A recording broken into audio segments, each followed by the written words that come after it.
Rajeev doctor തിങ്കളും വ്യാഴവും മിടുക്കനാണോന്നോ പിന്നെ മിടുമിടുക്കനല്ലേ ആ ശരി തിങ്കളും വ്യാഴവും ആയിക്കോട്ടെ മിടുക്കനാണോ നീ മിടുക്കനാ വെച്ചാൽ മൂപ്പർക്ക് ഏതെങ്കിലും ഗവൺമെൻറ് ആശുപത്രിയിൽ പോയിക്കൂടെ ഇതേ ഇതവിടെ പോക്കറ്റിൽ തന്നെ വെച്ചോളെ കേട്ടോ എന്റെ ഭാര്യക്ക് ESI ആനുകൂല്യമുള്ളതാണ്. അല്ല അതുകൊണ്ട് തന്നെയാണ് അത് നിങ്ങൾ പോക്കറ്റിൽ വെച്ചോളെ പറഞ്ഞത്. ESI ആനുകൂല്യമുള്ളവർക്ക് വന്ധ്യതാ ചികിത്സയ്ക്ക് സഹായം ഉണ്ടെന്ന് ഇവിടെ വലിയ അക്ഷരത്തിൽ ബോർഡ് എഴുതി വെച്ചേക്കുന്നത്. അതിപ്പോ ഒരു എലക്ഷൻ വരുന്ന സമയത്ത് ബോർഡ് എഴുതലും അതിലേത്തൊക്കെ ഉണ്ടാവും. പക്ഷെ അതിപ്പോ അത് കഴിയുമ്പോൾ അത് വാച്ച് കളില്ലേ അങ്ങനെ കണക്കാക്കിയാൽ മതി. അതെ പണ്ട് ഇവിടെ ഇപ്പൊ ഈ ESI ആനുകൂല്യമുള്ള തൊഴിലാളികൾക്ക് ഈ ചികിത്സ ഒക്കെ ഇവിടെ ചെയ്തു കൊടുത്തിരുന്നു. ഇപ്പൊ അത് ഇവിടെ ഇല്ല. ഇപ്പൊ ആ മെഷീൻ ഇവിടെ ഇല്ലേ? മിസ്യം ഇവിടെ ഉണ്ട്. അതല്ല ഇവിടെ ഈ സ്ത്രീകളുടെ ആ ഫോട്ടോ അതിൽ പതിയെന്ന് വെച്ചാല് 20,000 ഉറുപ്പ്യ ചെലവുണ്ട്. 5,000 കൊണ്ട് നടക്കൂല.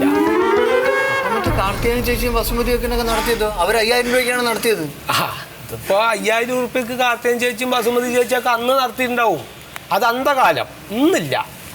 ഇതിപ്പോ സംഗതി എന്താ വെച്ചാലേ ഞങ്ങളിപ്പോ ഈ ലേലം വിളിച്ചെടുക്കണം. ഈ ലേലം വിളിച്ചെടുക്കുമ്പോഴാണ് ഈ ആനുകൂല്യമൊക്കെ നമ്മൾ കൊടുക്കണത്. അത് ഇപ്രാവശ്യം ഞങ്ങൾ ലേലം വിളിച്ചെടുത്തിട്ടില്ല.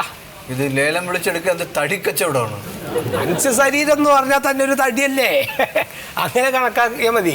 ഇപ്പോൾ ഞങ്ങൾ എറണാകുളത്ത് ഒരു ആശുപത്രി, അതേപോലെ പിന്നെ ഞങ്ങളുടെ ഈ ആശുപത്രി ഇപ്പം അങ്ങനെയൊക്കെ മാത്രമേ ചെയ്തിരുന്നുള്ളൂ. ഇപ്രാവശ്യം ലേലം എടുത്തിട്ടില്ല, അതുകൊണ്ടില്ല. അവര് നമ്മളെ പറ്റിച്ചാണ്. ആര്? കാർത്തികേയൻ ചേച്ചിയൊക്കെ. നിങ്ങളെ ഇപ്പം ഈ കാർത്തികേയനി കളവാനി എന്നൊക്കെ പറഞ്ഞ് ഇവിടെ നിന്നിട്ട് യാതൊരു കാര്യമില്ല. നിങ്ങൾ കാര്യങ്ങൾക്ക് ഒന്നും കൂടി ഊർജ്ജമായിട്ടൊന്ന് ചിന്തിച്ചു നോക്ക്.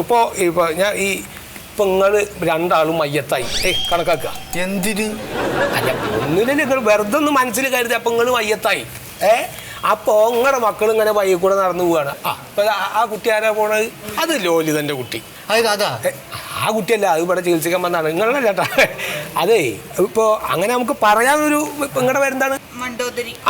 അപ്പോൾ മണ്ടോദരി അമ്മയുടെയും ലോലിതൻ്റെയും മക്കളാണാ പോണ്, അല്ലെങ്കിൽ മോനാണ് അല്ലെങ്കിൽ മോളാണാ പോണ്, അങ്ങനെ പറയാൻ ആൾക്കാർ വേണമല്ലോ. ഇനിയിപ്പോൾ ഇതൊക്കെ പോട്ടെ, നിങ്ങൾ വയസ്സായി വരികയാണ്. നിങ്ങൾ വയസ്സായി വരുമ്പോൾ നിങ്ങളെ രണ്ടാളിനെയും പിടിച്ചിട്ടൊരു വൃദ്ധസദനത്തിലാക്കാനെങ്കിലും ആരെങ്കിലും വേണ്ടേ? അങ്ങനെ ചിന്തിച്ചോ. അങ്ങനെ ചിന്തിക്കുമ്പോൾ 20,000 ഒന്നുമല്ല.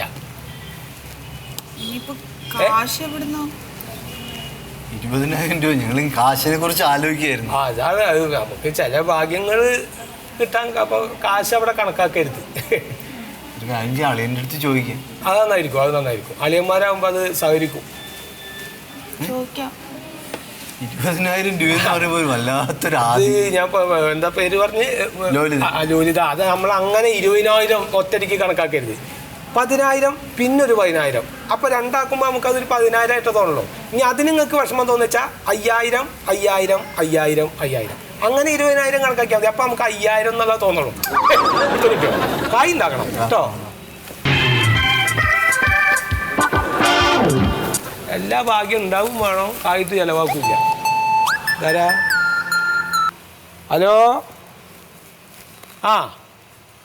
ഉണ്ട്. ഇവിടെ ഉള്ള സാധനങ്ങളൊക്കെ കൊണ്ടുപോവാ. അപ്പോൾ കുറച്ച് മരുന്നൊക്കെ ഇവിടെ കിട്ടിയിട്ടുണ്ട് ഇപ്പോൾ.